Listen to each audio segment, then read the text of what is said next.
Ang daming trader dyan, ang bilis mag-close ng panalo nila. Pero, pagtalo naman, ang haba ng pasensya.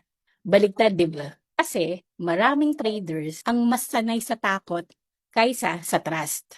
Kapag nasa profit na, biglang parang may bumubulong sa isip mo. Isara mo na, bumabaliktad na ang market. Pero kapag nasa talo naman, or nagre-red na yung trade mo, umaasa ka pa. Kaya nagho-hold ka, nagdadasal.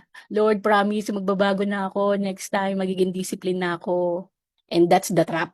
Minsan, hindi strategy ang problema.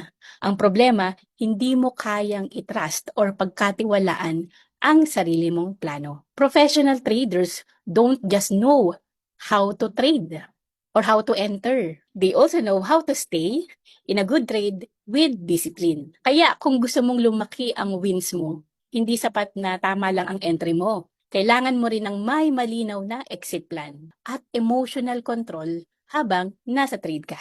Kaya kung gusto mong matutunan ng structured na execution, join ka na sa Pinoy's in Profit kasi good news, free community na kami with complete lessons pa from basic to advanced. See you inside!